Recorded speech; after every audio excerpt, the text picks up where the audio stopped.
Hola, ¿qué tal, querido público de Radio Mexiquense? Muy buenos días. Bienvenidos a su programa Al Parejo, una coproducción entre la Dirección de Igualdad de Género del IAPEM y Radio Mexiquense. Soy Mari Carmen Vázquez y a nombre de todo el equipo de producción le damos la más cordial de las bienvenidas. Recuerden que este es un programa en donde siempre compartimos temas que tienen que ver con la igualdad de género. Y el día de hoy no es la excepción. Vamos a platicar sobre los problemas psicológicos que te hacen vulnerable a violentar o ser violentado o violentada. Y para ello se encuentra con nosotros Magdalena García Martínez. Ella es licenciada en Psicología, licenciada en Derecho por la Facultad de Derecho de la UAMEX, maestra en Criminología por la Universidad de Ixtlahuaca. Bienvenida, muy buenos días. Muy buenos días. Muchas gracias. Gracias por venir a compartirnos este tema. Gracias por el espacio. Gracias por la invitación. Un placer compartir temas tan interesantes como este. Licenciada, por favor, explíquenos qué es la violencia. Bien, vamos a platicar un poquito que la violencia, según la OMS, es un uso intencional de la fuerza, del poder, con el objetivo de tener un daño, de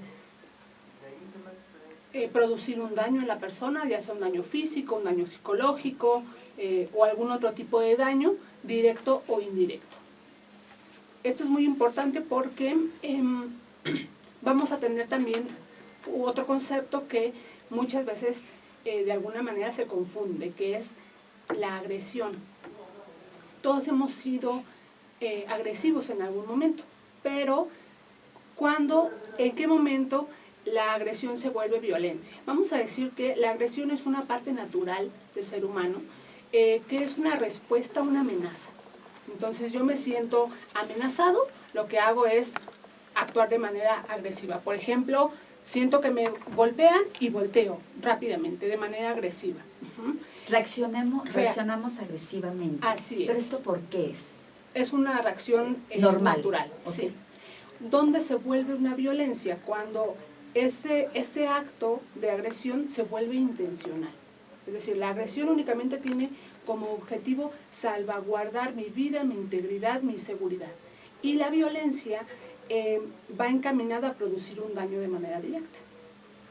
Sabemos que hay muchos tipos de violencia. Por mencionar algunos, ¿cuál podrían ser? Vamos a tener el más conocido, que es la violencia física, que van incluidos desde pellizcos, rasguños, golpes, y en muchas ocasiones, como bien lo sabemos en este país, pues llegamos al feminicidio, ¿no? La violencia psicológica, que va acompañada de palabras, de violencia verbal, humillaciones. De alguna manera tienen como objetivo la violencia psicológica el lastimar o lacerar la seguridad de la persona, el autoestima, su autoconcepto. Ok, la violencia yo creo que hoy en día es un tema del cual se ha estado hablando mucho porque desgraciadamente, lamentablemente, pues es lo que estamos viviendo día a día, ¿no? Y la violencia existe en todos lados, en la casa, desde el hogar, ¿no? Así es. En el trabajo, en los colegios, con nuestros hijos. Yo creo que desde la niñez tendríamos que empezar a trabajar esta situación. Como padres de familia tenemos que estar muy pendientes de todas estas reacciones de nuestros hijos, ¿no? Porque bueno, al final son los que son pues el futuro de nuestra sociedad y si no nos percatamos, ¿no? Que hay algunos foquitos rojos que desde casa los podríamos detectar, pues ellos van a crecer siendo pues personas violentas. Mi pregunta sería, como padres de familia, ¿qué tendríamos que hacer para que empezáramos pues a enseñarles a nuestros hijos a no ser violentos? Bien, de inicio vamos a ver en qué entorno se está viendo el niño. Si tenemos a un niño que vive en un entorno violento, difícilmente le vamos a poder enseñar algo distinto, porque su entorno él está empapado y lo que hace este niño es que normaliza la violencia. Entonces, en el momento en el que el papá le dice, oye, no golpes a tu hermano. ¿Cómo? Pero si tú me golpeas a mí. Entonces ahí viene un contraste donde el niño dice, ¿qué pasa? Y es importante primero tener un entorno saludable. Si vivimos en una familia violenta, es importante ver qué es lo que yo le estoy brindando a nivel psicológico y emocional a mi pequeño. Observar cambios de conducta. Los cambios de conducta muchas veces hoy en día, y lo platicábamos ahorita fuera del aire, ¿no? Cómo los papás, ahora les dan el celular. No me molestes, ten el celular. No los escuchamos. Los niños que se vuelven violentos en la infancia, desde la infancia, van acompañados casi siempre de una no escucha. La violencia es una forma de gritarle a los padres, a la sociedad, al profesor, pero sobre todo al entorno familiar: escúchenme, algo estoy sufriendo y no sé cómo explicarlo. Entonces la violencia se muestra como una forma de mostrar esta parte, esta carencia. Ok, entonces la violencia tiene mucho que ver con la cuestión emocional, ¿no? Dependiendo de cómo me sienta es cómo voy a reaccionar. Si yo me siento vulnerable, enojado, pues voy a ser muy agresiva. Ajá. Entonces, ahorita esto que comenta, licenciada, sí creo que es muy, muy importante que empecemos desde casa, ¿no? Con los valores, con esta educación. Estamos a veces tan distraídos en otras cuestiones que no ponemos atención en lo que deberíamos de poner, que es en nuestros hijos, ¿no? Mirarlos, platicar con ellos, estar atento a lo que ellos nos piden. Ya ahí sabemos que cuando ellos se ponen pues un poquito enojados o que alzan la voz o que están un poco violentos, es porque ellos están gritando una necesidad. Hay una cuestión aquí bien interesante, que los papás en esta cultura mexicana donde el papá, por ejemplo, no expresa sus emociones.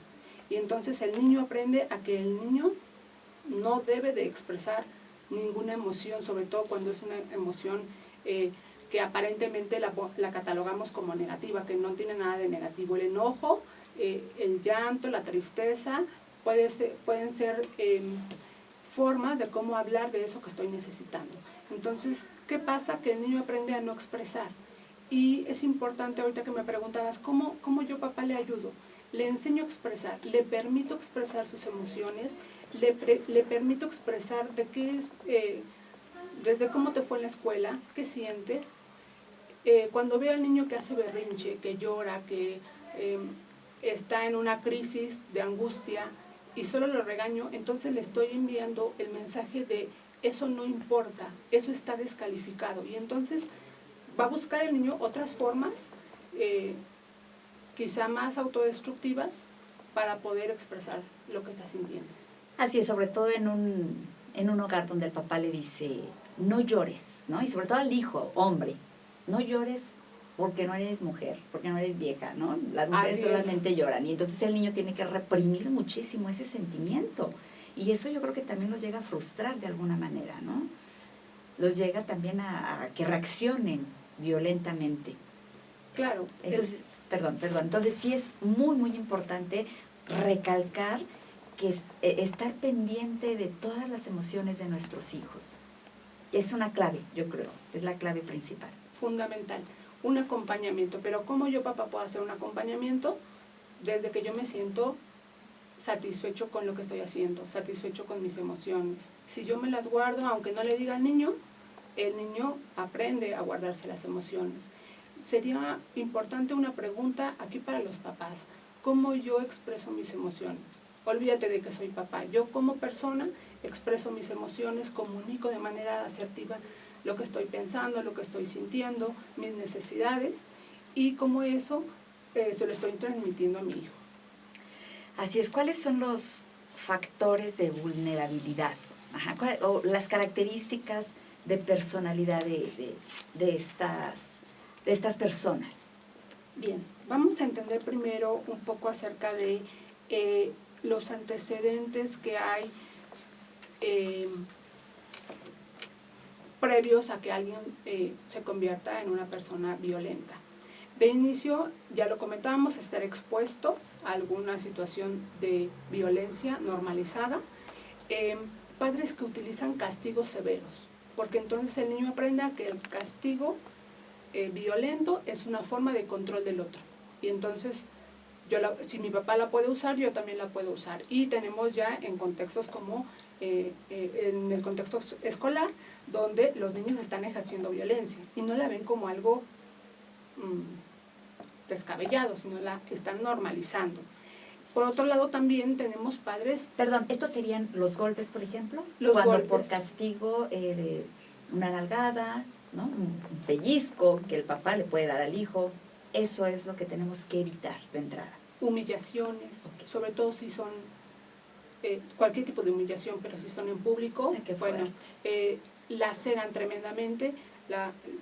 Dañamos al niño tremendamente. Por supuesto, ¿no? El niño pierde su seguridad, pierde su autoestima, claro. Totalmente, ¿no? También, por otro lado, padres permisivos, ¿no? Ambos extremos van a producir personas con carencias emocionales importantes. O sea, el ser tan permisible también estamos violentando a nuestros hijos cuando Claro. Nosotros los estamos dejando que hagan todo lo que ellos quieran. Ahí hay violencia por parte de los papás. Claro, muchas veces yo le quiero dar a mi hijo todo lo que yo no tuve. Y entonces le compro, le doy, que haga lo que quiera, que decida, pero no le enseño límites. Entonces le estoy enseñando a transgredir la norma. Y parte de transgredir la norma es obviamente conductas violentas. Okay, entonces, ¿no? Importantísimos los límites. Uh-huh. Sí. Por otro lado, también cuestiones de padres con una actitud crítica negativa, ¿no? Donde todo el tiempo los estén descalificando. No hiciste bien, no haces. Si sacaste 7, mal. Si sacaste 10, mal, es tu obligación, ¿no? Okay. Todo el tiempo estar sobreexigiendo. Esto no significa entrar en un estado de mediocridad, significa que yo conozco los límites de mi hijo y lo ayudo, lo acompaño a que explote de la mejor de las maneras sus capacidades para que él se sienta satisfecho con él mismo. Claro, hay que felicitarlo de los logros, ¿no? Claro. Lo que hace bien, hay que, pues, siempre como padres decimos todo lo malo de lo que pasa, ¿no? Y no hacemos esa mención, no le damos mérito a las cosas buenas. Eso no se ve muchas veces, ¿no? Y nada más estamos regañándolos por todo. Tu recámara la tienes muy sucia, mira nada más, come bien, vístete bien, peínate, y estamos encima y encima de ellos.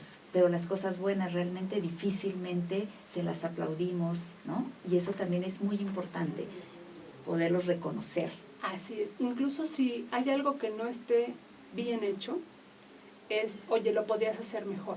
Y entonces le cambio el mensaje de descalificación al puedes hacerlo mejor, puedes mejorar, puedes de alguna manera hacer esto de manera más satisfactoria para ti, ¿no? Que te genere un éxito, que te genere una satisfacción. Si no eres tan bueno, si no tienes una habilidad tan desarrollada, bueno, yo te acompaño, yo confío en ti. Esa parte es muy importante. Yo confío, qué bonito. Claro. Exacto.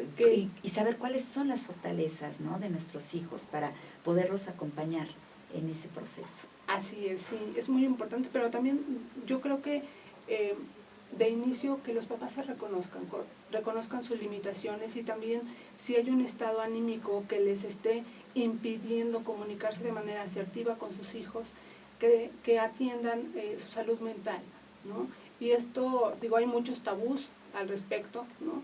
Pero qué bonito, papás que se atienden, papás que están saludables, que se sienten satisfechos, porque pueden acompañar de una manera muy amorosa a sus hijos. Claro, y también sabes que creo que es muy importante el ver a tu hijo a los ojos. A ellos les gusta, ¿no? Que les prestes esa atención, si quieren ser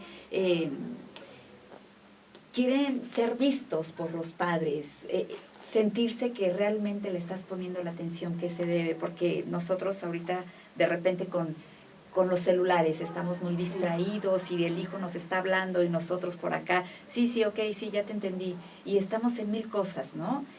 Y no, o sea, vamos a dejar a un lado en ese momento el celular, todo lo que tengamos que hacer, sentémonos con ellos y veámoslo a los ojos, qué es lo que ellos quieren sentir, ¿no? Claro, porque esa mirada implica, tienes un lugar conmigo, Así es. tienes un lugar como hijo, tienes un lugar como persona. Sí, se sienten reconocidos. Y acompañados. Un pequeñito que se siente acompañado no va a permitir que otro lo violente, por ejemplo, en la escuela, ¿no? No va a violentar porque va a buscar otras alternativas de solución de conflictos. Así es, y que tengamos muy claro también que pues en la escuela sabemos que les enseñan pues matemáticas, física, química, ¿no? Y en la casa es donde les enseñamos los valores, el respeto, la educación, ¿no? Entonces no hay que confundir si es un trabajo total, si es un trabajo que todos tenemos que complementar, que es la casa y el colegio, pero en la casa de verdad es donde tienen que vivirse el amor, los valores, el respeto, lo que comentaba, no en el colegio, porque a veces como padres creemos que es responsabilidad de los maestros llevar todas estas situaciones. Claro, y el manejo de las emociones se aprende desde Así es. muy pequeños. Es lo que dice, ¿no? No necesariamente el niño tiene que tener puros dieces en la escuela o tiene que ser el mejor si el chiquito no sabe controlar sus emociones, si el niño no sabe lo que son los valores, pues de nada va a servir que él sea excelente en el colegio. ¿Estamos de acuerdo? Así es. Sí, creo que acompañar al niño a que él se sienta exitoso, se sienta satisfecho, va a permitir un niño pleno, un Claro. adulto pleno, ¿no? Y un adulto pleno no violenta. Así es, que es lo que queremos hoy en día y es lo que pedimos a gritos todos, ¿no? No Así es. violencia ya estuvo. Las consecuencias de las víctimas sociales, ¿cuáles vendrían siendo? De alguna manera somos víctimas todos. En el momento en el que yo sé que en la colonia mi vecino está siendo violentado, de alguna manera yo pierdo también parte de mi seguridad. Por supuesto, quien vive de manera directa la violencia, vamos a tener problemas de autoestima, vamos a tener problemas de pérdida de seguridad, depresión, ¿no? Ansiedad, estrés postraumático. Entonces vamos a ver que cuando todo eso se junta, pues si la persona no lo sabe manejar de manera adecuada y menos sin un acompañamiento terapéutico, es difícil que lo maneje de manera adecuada y lo que va a hacer es replicar algún tipo de violencia. Ok. Licenciada, ¿la violencia se da más de los hombres hacia las mujeres? ¿O también se llega a dar las mujeres para los hombres? Pues estamos en al parejo, ¿no? Y literal es al parejo, ¿no? Solo que a nivel masculino no es tan denunciada ni siquiera se habla de ello, ¿no? Pero tenemos un altísimo índice de hombres violentados. Uno lo ve en la clínica como hay este miedo, hay este temor por ser etiquetado, porque qué tal si digo que mi esposa o mi pareja me violenta, ¿no? Se burlan de mí. Ya fui a denunciar y no me hicieron caso. Me dijeron, ya vayas a trabajar, ¿no? Y esto hace, obviamente, que se genere mayor inseguridad en la persona y menos la exprese, y mucho menos la trabaje. Pero bueno, aparte también hay violencia mujeres contra mujeres, ¿estamos de acuerdo?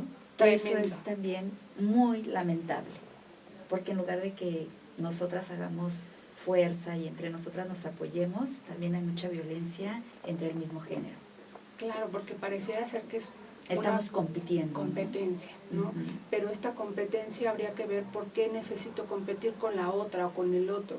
Necesito que me reconozca el otro, es decir, no estoy pleno conmigo mismo, y entonces necesito mostrarle al otro que yo tengo el poder o que yo puedo ejercer de otra manera la fuerza para poder someter al otro. Y me parece que es importante primero estar bien plenos con uno mismo para no generar ese tipo de violencia, ¿no? Claro.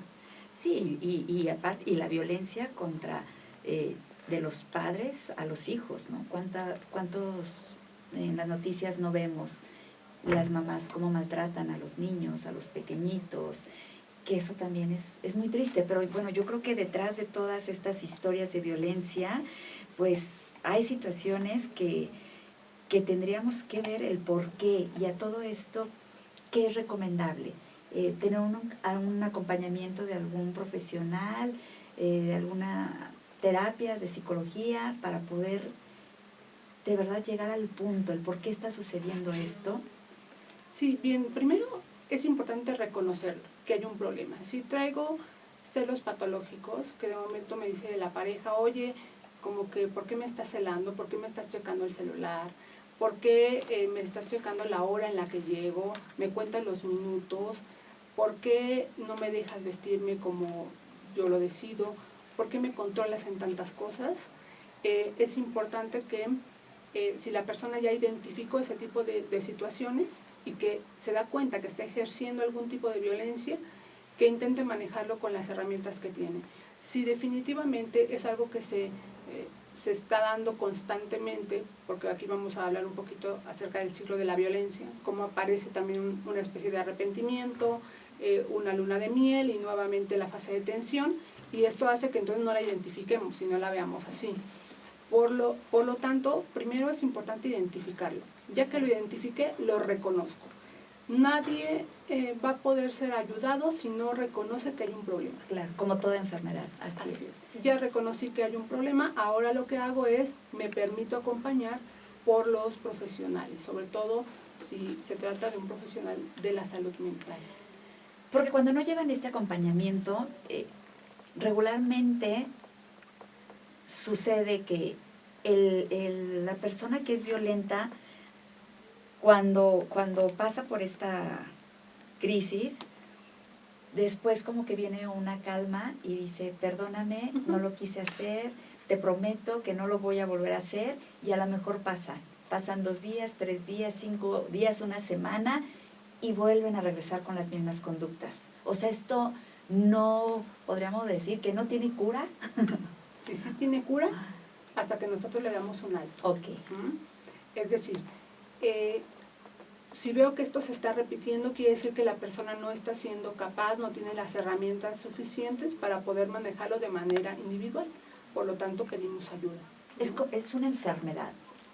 Sí, es parte de, voy a decirlo, no es como tal una enfermedad la violencia, ¿no? Sino la violencia es una manifestación de otros padecimientos patológicos, quizá un trastorno de la personalidad, quizá una depresión, ¿no? Yo les digo a veces, cuando estamos aparentemente enojados con todos, más bien lo que estamos es tristes, estamos deprimidos, ¿no? Y no la puedo manifestar, entonces lo que hago es, me enojo con todos, ¿no? Y en ese enojo va también a veces acompañado de actos violentos. Sí, claro, y es que hoy en día vemos muchísima gente que está enojada, pero con la vida, y que reacciona violentamente, y lo vemos en todos lados, simplemente cuando vamos manejando, ¿no?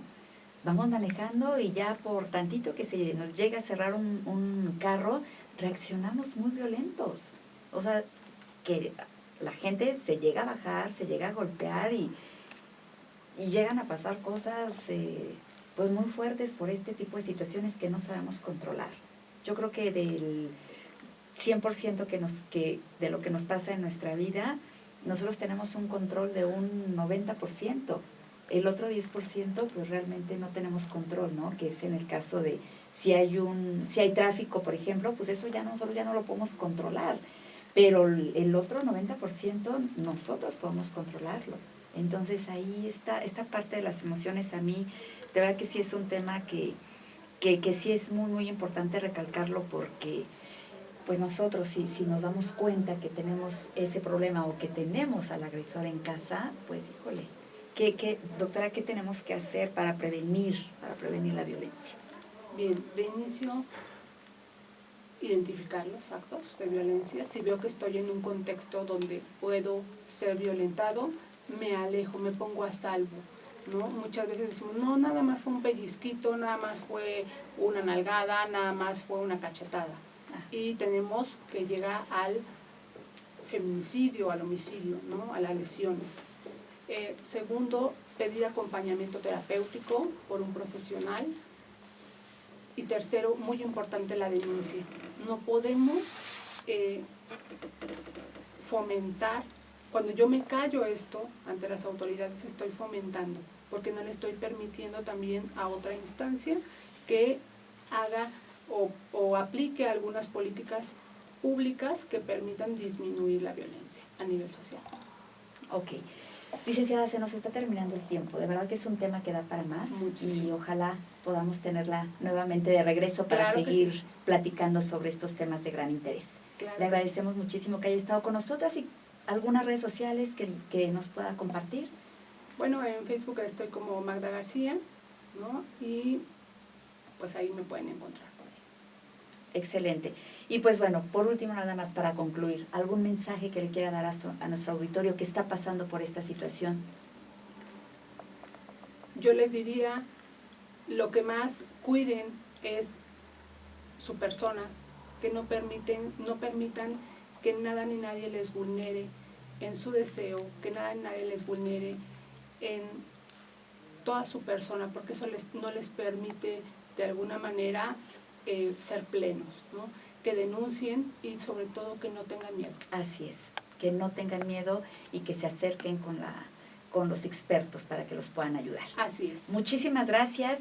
Gracias por acompañarnos en Al Parejo. Mi nombre es Mari Carmen Vázquez y en nombre de todo el equipo de producción agradecemos que nos haya escuchado. Y no se olviden que tenemos una cita el próximo miércoles aquí en su programa Al Parejo a las 11 de la mañana. Gracias. Hasta pronto.